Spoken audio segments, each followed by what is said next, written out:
In 1981, American spy satellites picked up something terrifying at the Severodvinsk shipyard. It was a submarine, but it was the size of an aircraft carrier. The Soviets called it Akula. The West called it the Typhoon. It was 574 feet long. It was wider than a house. Inside, it had a sauna, a bird aviary, and a swimming pool. But it also carried 20 ballistic missiles, each one capable of wiping out a major American city. If this monster disappeared into the deep Atlantic, the US Navy couldn't stop it. They needed to know its weakness. They needed to know what it sounded like. So they sent a ghost to catch a monster. Welcome to Shadow Works. In the cold depths of the Barents Sea, a game of cat and mouse was played that could have ended civilization. This is the story of the USS Parche, a small, aging attack submarine, and its classified mission to sneak up behind the deadliest machine the Soviet Union ever built, and follow it for 1,000 miles without being seen. To understand the danger, you have to understand the ships. The USS Parche wasn't the fastest boat in the fleet. It wasn't the newest. But it was special. It was a special projects boat. In Navy terms, that means it didn't just hunt ships, it stole secrets. It was packed with extra electronic listening gear and highly classified sonar arrays. Its job was acoustic intelligence. In underwater warfare, eyes are useless, ears are everything. Every ship has a unique voice. The sound of its pumps, its gears, its propeller blades slicing the water. If the Parche could record the Typhoon's voice, the US Navy could track it forever. The Typhoon was designed to be quiet.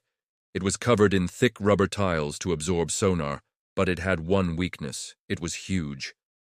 Displacing 48,000 tons, it required massive propellers to move. And behind those propellers lay the only safe place for a spy, the Baffles. A submarine's sonar is in the front. The noise of its own engines creates a blind spot directly behind it. To get the recording, the Parche had to park itself inside that blind spot. Imagine driving down a highway at 60 miles an hour, at night, with no lights, tailgating a semi-truck with only 10 feet of separation. Now imagine doing it underwater, with nuclear missiles on board. The mission began in the Barents Sea. The Parche located the Typhoon leaving port. The American captain, Commander Whitfield, gave the order to slip into the wake. For days, they trailed the Soviet giant. They were so close they could hear the Soviet crew flushing toilets. They could hear the rhythmic thump, thump, thump of the massive shafts turning. But the Soviet captain wasn't stupid. He knew he was a target.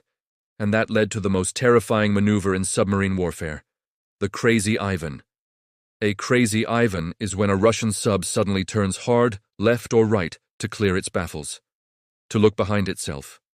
If the Parche stayed still, they would collide. If they accelerated to get out of the way, the noise of their own sudden movement would give them away. When the Typhoon turned, the Parche had seconds to react. Commander Whitfield didn't turn. He ordered a snap deep. The Parche vented its ballast tanks and dropped like a stone, plunging hundreds of feet in seconds. The massive Typhoon passed directly overhead, its sonar pinging through the empty water where the Parche had been just moments before. They hadn't been seen. The Parche followed the Typhoon all the way to the Atlantic. They got everything. They recorded the specific frequency of its reduction gears. They recorded the cavitation of its propellers at different speeds. They created a perfect acoustic fingerprint. Because of this mission, the Typhoon ceased to be a stealth weapon.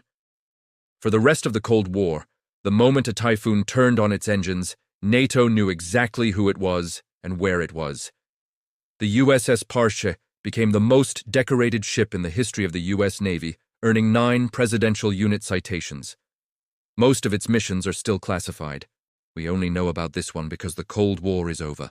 But not all submarine mysteries have been solved. Join us next time as we dive into Project Azorian, the time the CIA built a fake mining ship to steal a sunken Soviet submarine from the bottom of the Pacific Ocean, right under the Russian Navy's nose. Subscribe so you don't miss the heist of the century.